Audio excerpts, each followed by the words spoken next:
योजनाएं पहुंच नहीं रही हैं, इस वजह से लोगों के सामने जहरीला पानी पीने की व्यवस्था है। तो कहीं पर ग्रामीण जलापूर्ति योजना तो धरातल पर उतर गई। टंकी का निर्माण कर दिया गया, लाखों रुपए खर्च कर दिए गए, लेकिन इसके बावजूद बूंद बूंद पानी के लिए ग्रामीण परेशान है।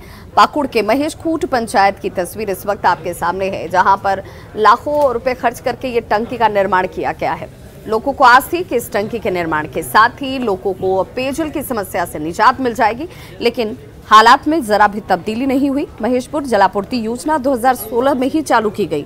दिसंबर 2018 तक इसे पूरा होना था, लेकिन 3.5 साल के बाद ये बनकर तैयार तो हो गया, लेकिन आज तक लोगों की प्यास बुझाने में ये सफल नहीं हो पाया।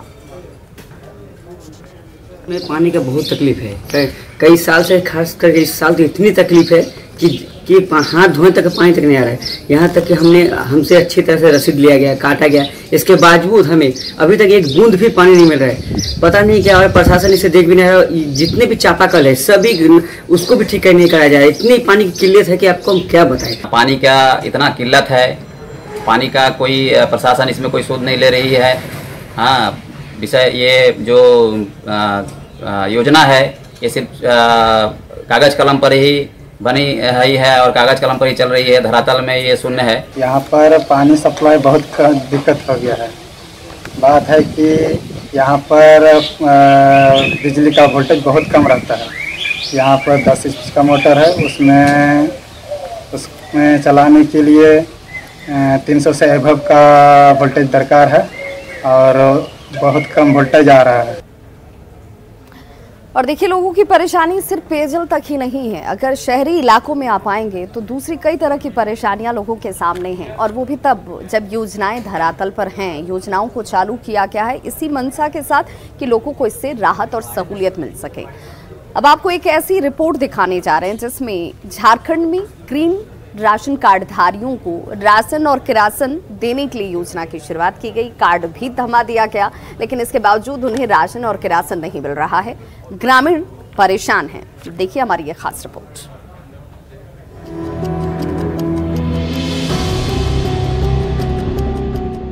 रांची की रहने वाली सुनीता देवी के परिवार का भरण पोषण उस अनाज पर ही निर्भर है जो सरकार की तरफ से ग्रीन कार्ड धारियों को मिलता है। लेकिन सुनीता के परिवार को पिछले महीने ना तो राशन मिला और ना किरोसिन, जिसकी वजह से काफी मुश्किलों में मार्च का महीना बीता। हम लोग जैसे गरीब परिवार से आते हैं, इसलिए हम लोग का हरा कार्ड बना है। और हम लोग जब राशन लेने गए, राशन नहीं मिला। बहुत मुश्किल से हम लोग का मार्च महीना निकला है। अब इस महीना आशा कर देखते हैं कि इस महीना हम लोग का राशन आता है या नहीं। राशन के लिए गीता तिग्गा पूरे महीने पीडीएस दुकान का चक्कर लगाती रही, लेकिन दुकानदार ये कहकर वापस भेज देता रहा कि ऊपर से अनाज ही नहीं मिल रहा तो दे कहां से। एक ही नाम चढ़ा मेरा हस्बैंड का, और 2 बच्चा है उसका नाम नहीं चढ़ा, इसीलिए हमको एक ही 5 केजी ही मिलता है। और पिछले बार मिला नहीं मिला, 1 महीना मिला और पिछले बार नहीं मिला। और डीलर ने बोल रहे हैं कि ऊपर से ही नहीं आया है तो हम कैसे दें। परेशानी सिर्फ गीता और सुनीता तक ही सीमित नहीं है। ये परेशानी झारखंड के उन सभी 15 लाख ग्रीन कार्ड धारियों की है जिनके परिवार का भरण पोषण सरकार की तरफ से मिलने वाले 5 किलो चावल और 1 लीटर किरोसिन पर निर्भर है। सिर्फ रांची की बात करें तो ग्रीन राशन कार्ड धारकों में 600 क्विंटल चावल बंटना था, जो नहीं बंट पाया। जिला आपूर्ति पदाधिकारी का दावा है कि जल्द ही राशन का वितरण शुरू कर दिया जाएगा।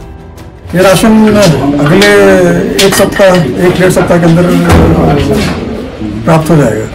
वैसे काफी डीलरों तक पहुंच गया है, लेकिन कुछ लोग हैं अभी भी पहुंचा नहीं है और पहुंच रहे हैं। पहुंच जाएगा तो फिर मार्च महीने की समस्या का समाधान हो जाएगा। झारखंड में जन वितरण प्रणाली में गड़बड़ झाला कोई नई बात नहीं है। कभी राशन नहीं आता है तो कभी बट नहीं पाता है, जबकि कई बार फर्जी तरीके से निकासी हो जाती है। इस बार ये देखना है कि ग्रीन राशन कार्ड धारकों को कब तक उनके हिस्से का राशन मिल पाता है। न्यूज़ 18 के लिए रांची से अविनाश की रिपोर्ट।